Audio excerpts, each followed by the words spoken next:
Bismillahirrahmanirrahim. Assalamualaikum warahmatullahi wabarakatuh. Alhamdulillahi rabbil alamin. Ashhadu an la ilaha illallah wa ashhadu anna Muhammadar Rasulullah. Allahumma salli ala sayyidina Muhammad wa ala ali sayyidina Muhammad, amma ba'd. Tuan-tuan dan puan-puan yang mulia, sahabat Nusantara dimanapun berada, insya Allah kami selalu doakan, mudah-mudahan tuan-tuan kami, kita semua selalu dalam keadaan rahayu dan sejahtera, baik di dunia maupun di akhirat nanti. Amin ya rabbal alamin. Ada sebuah pertanyaan daripada saudara kami, Kang, mohon kami diterangkan bagaimana doa itu dalam sudut pandang syariat dan dalam sudut pandang hakikat. Jadi saudara kami bertanya bagaimana kaidah doa atau doa itu seperti apa dalam sudut pandang syariat dan dalam sudut pandang hakikat.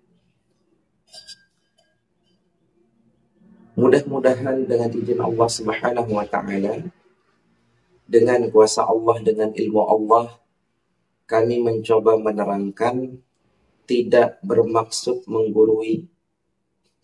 Bisa jadi tuan-tuan dan puan-puan yang mulia maqam derajatnya jauh lebih tinggi daripada saya. Hanya saja kami di sini ingin berbagi dan bercerita, bukan mengajarkan. Ada 4 ibadah, ya. Ada 4 ibadah yang bermakna sama. Yang pertama ibadah sholat, yang kedua sholawat, yang ketiga zikir, yang keempat doa. Keempat amaliyah ibadah ini bermakna sama, yaitu maknanya adalah doa.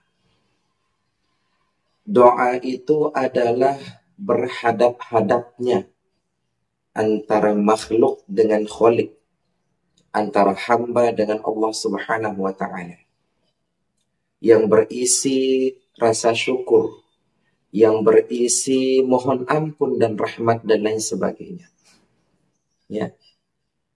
Adapun di dalam literasi syariat, doa itu adalah sebuah keharusan daripada makhluk yang merasa tidak memiliki kekuasaan. Maka dia berdoa kepada Allah Subhanahu wa Ta'ala atas kebaikan-kebaikan yang dia harapkan, baik di dunia maupun di akhirat. Ud'auni fastajib lakum. Berdoalah kepadaku, maka akan aku kabulkan. Jadi doa itu menandakan secara syariat bahwa kita adalah makhluk yang lemah. Bukti kita selalu memohon, bukti kita bersifat renta dan lemah adalah dengan berdoa kepada Allah Subhanahu wa Ta'ala. Jadi di dalam makom syariat itu berdoa adalah suatu keharusan kepada tiap-tiap makhluk, kepada Allah Subhanahu wa Ta'ala. Namun, yang menjadi menarik adalah bagaimana kuncian hakikat memandang doa tersebut. Ya. Tentu, kalau tuan-tuan dan puan-puan yang mulia pernah belajar hakikat, maka tuan-tuan akan memahami bahwa tidak ada daya upaya melainkan atas kuasa dan izin Allah Subhanahu wa Ta'ala. Maka ketika kita berdoa, menurut sudut pandang hakikat, kita mengucapkan, Ya Allah, Ya Rabbi, ampunkanlah diri kami. Nah, ketika kita mengucapkan Ya Allah, Ya Rabbi, secara hakikat, siapakah yang berkalam? Siapakah yang berucap?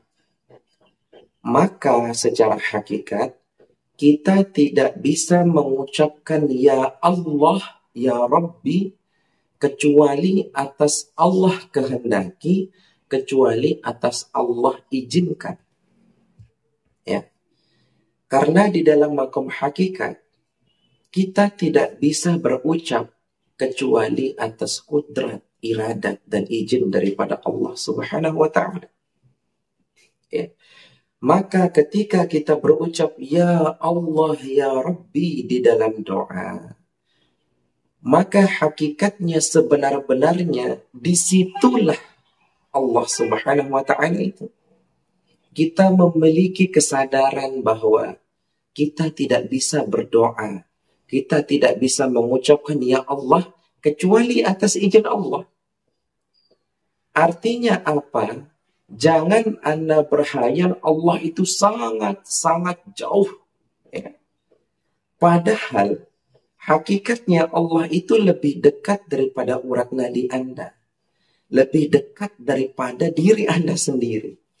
Cuman dekatnya Allah itu tidak bersentuhan dan jauhnya Allah tidak berjarak. Artinya ketika Anda merasakan Ya Allah, Ya Rabbi, pada hakikatnya saat itu Anda sedang diucapkan atau diizinkan, dikehendakkan oleh Allah Ta'ala. Jadi yang disebut Allah dalam doa Anda, Ya Allah itulah yang menggerakkan Anda, yang mengizinkan Anda, yang memberikan kuasa kepada Anda untuk berdoa. Ya. Maka ketika Anda mengucapkan Ya Allah menggunakan kuncian hakikat, sesungguhnya dialah Allah Subhanahu wa Ta'ala itu sangat amat dekat dengan diri Anda. Ya. Lalu Anda mengucapkan Ya Allah, Ya Rabbi, ampunkanlah aku. Ya. Maka sebetulnya tuan-tuan, ketika Anda berdoa, pada hakikatnya Anda tidak bisa berdoa kecuali atas apa yang Allah tetapkan kepada Anda dengan kuasa dan kehendak Allah. Maka ketika Anda berdoa, maka pada hakikatnya Anda sedang dirahmat oleh Allah, dicintai atau disayangi oleh Allah Subhanahu wa Ta'ala. Karena Allah mampu membalikkan hati Anda untuk sibuk di dalam kemaksiatan. Tetapi Allah menjadikan hati Anda itu untuk berdoa kepada. Ya. Ketika Anda berdoa menggunakan makom hakikat, jangan membayangkan Allah itu terikat dengan waktu. Karena Allah itu tidak terikat oleh masa depan, masa lalu, masa saat ini. Karena waktu adalah dimensi keempat. Ya. Jadi masa depan, masa lalu, masa saat ini adalah dimensi keempat. Allah Subhanahu wa Ta'ala di luar segalanya, tetapi menyeliputi atas segalanya. Ya. Jadi Allah Subhanahu wa Ta'ala bersifat absolut, tidak bisa didikte dengan waktu, tidak bisa didikte dengan ruang. Jadi Allah Subhanahu wa Ta'ala laisa kamitslihi syai'. Ya.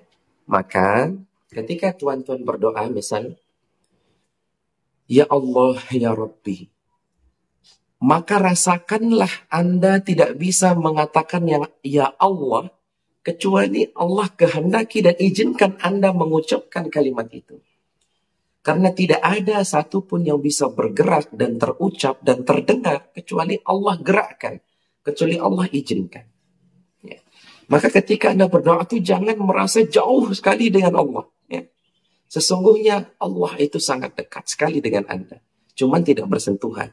Karena tidak terikat oleh dimensi ketiga. Ya. Maka mulai muncul pertanyaan.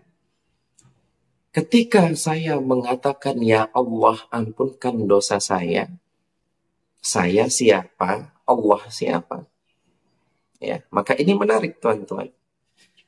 Kalau kita meyakini ada dua kekuasaan, maka terjadi syirik. Karena ada kuasa lain daripada kuasa Allah. Artinya ada yang meminta dan ada yang dipinta.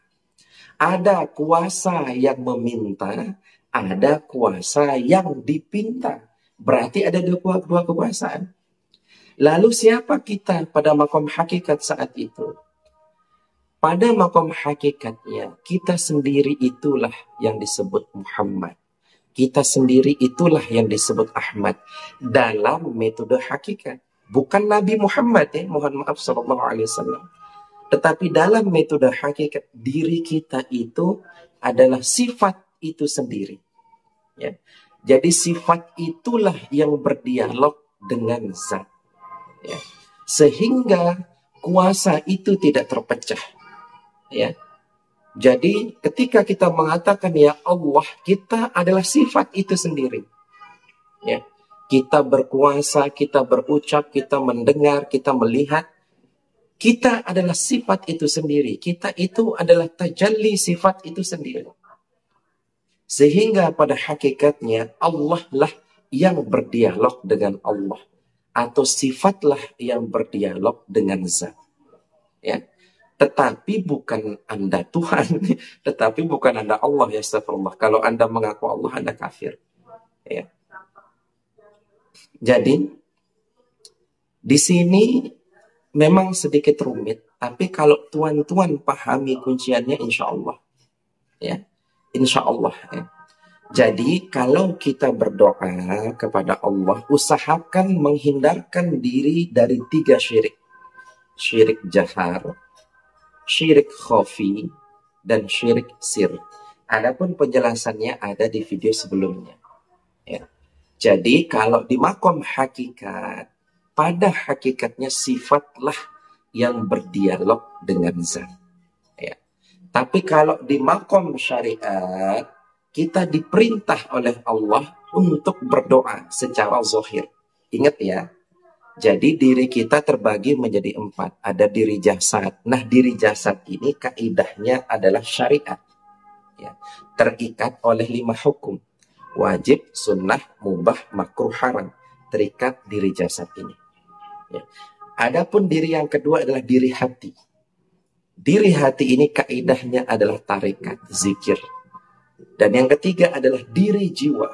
Kaidahnya adalah hakikat. Ya. Maka ketika berdoa itu jasad itu berdoa begini. Kenapa kita menghadapkan tangan ke atas? Bukan berarti Allah dengan zatnya di atas, bukan. Tetapi atas adalah kiblatul doa. Atas itu adalah kiblatnya doa atau arahnya doa. Ya. Adapun Ka'bah adalah kiblatus shalah, kiblat. Adapun Ka'bah itu adalah kiblatnya kita sholat. Adapun bawah atau tanah adalah kiblatnya sujud, kiblatus sujud. Ya. Bukan berarti Allah fasjud waqtarib, sujudlah dan mendekatlah. Bukan berarti Allah di bawah. Ya, bukan berarti Allah di bawah, bukan. Ya. Jadi maksudnya itu adalah atas adalah kiblat doa, Ka'bah adalah kiblatus shalah, sujud tanah atau bawah adalah kiblatus sujud. Ya. Maka tuan-tuan dan puan-puan yang mulia, ketika Anda berdoa di dalam metodologi syariat, gunakan ya. Gunakan sesuai tuntunan syariat. Gimana adabnya kita doa, pada waktu-waktu kapan mustajabnya, gunakan tuntunan-tuntunan syariat. Ya. Harus ada pujian, harus ada salawat kepada Nabi SAW, dan lain sebagainya. Gunakan metode syariat di jasad ini. Ya. Tetapi metode hakikat itu gunakan di dalam jiwa. Ya. Ketika Anda mengatakan ya Allah ya Rabbi, lisan Anda mengucapkan Alhamdulillahi Rabbil Alamin. Ya Allah ya Rabbi, lisan Anda mengucapkan seperti itu. Lalu hati Anda, karena Allah tujuannya adalah Allah. Karena Allah tujuan adalah Allah, hati. Ya. Lalu jiwa Anda merasa tidak memiliki daya dan upaya termasuk di dalam berdoa kecuali Allah yang izinkan, kecuali Allah yang gerakkan. Ketika itu terjadi pada diri Anda, pada jiwa Anda, maka pada hakikatnya Anda akan menyadari bahwa Maha Suci Allah, Alhamdulillah ya Allah, Engkau menggerakkan aku dalam kebaikan. Ya, karena kita tak mampu berdoa kecuali atas izin dan ridha Allah, atas izin dan kudrat iradat Allah. Artinya kita akan merasakan kita didoakan oleh Allah, kita digerakkan untuk berdoa oleh Allah. Maka nanti dalam jiwa Anda terjadi persaksian. Persaksian apa? Kenyataan sifat itu sendiri. Terjadi kenyataan sifat pada jiwa kita, pada nafs kita. Nah, kenyataan sifat itulah nantinya akan mendatangkan sebuah makna yang ditembakkan ke dalam dada Anda bahwa Anda akan merasakan pada hakikatnya sifatlah yang berdialog dengan zat. Ya. Maka semakin Anda sering berdoa, semakin Anda tidak bisa. Semakin Anda merasa tidak bisa berdoa. Semakin Anda sering sholat, semakin Anda merasa tidak bisa sholat. Semakin Anda sering berzikir, semakin Anda tidak bisa merasa zikir. Maka syariat Anda, jasad Anda akan terus bersyariat semakin kuat. Tetapi jiwa Anda tidak akan merasa. Tidak akan merasa alim, tidak akan merasa soleh, tidak mengkapling surga. Saya benar, saya masuk surga, yang lain sesat, bid'ah dolalah, masuk neraka gitu ya. Anda akan terhindar dari rasa-rasa mengaku, rasa-rasa yang diri mengaku paling benar dan orang lain pasti salah. Ya. Anda akan terhindar dari rasa-rasa yang mengkapling-kapling surga bahwa surga adalah milik golongan Anda sendiri. Ya. Maka Anda akan berserah kepada Allah. Berserah total kepada Allah. Maka masuklah ketenangan di dalam dada. Ya, masuklah ketenangan di dalam dada, insya Allah. Ini mudah-mudahan bermanfaat. Ya. Jadi itu adalah ulasan doa secara syariat dan hakikat secara gamblangnya di kuncian syariat, kunciannya di jasad, kuncian hakikat, kunciannya di jiwa. Ya. Baik teman-teman dan perempuan yang mulia, mudah-mudahan ini bermanfaat. Ya, apabila ini bermanfaat, jangan lupa untuk disupport insya Allah ya, mudah-mudahan jadi amal jariah. Di komentar dibagikan agar menjadi amal jariah untuk kita semua. Apabila ada salah kata, saya mohon maaf karena itu datang dari hawa nafsu saya. Salahkan saya mohon maaf. Namun apabila itu adalah sebuah kebenaran, maka itu datang dari Allah, bukan datang dari saya. Sesungguhnya saya adalah wayang yang tidak memiliki daya dan upaya kecuali atas dalamnya Allah Subhanahu wa taala. Namun kalau salah maka itu datang dari hawa nafsu saya, mohon dimaafkan. Tapi kalau benar itu datang dari Allah, bukan datang dari diri saya. Akhirul kalam, assalamualaikum warahmatullahi wabarakatuh.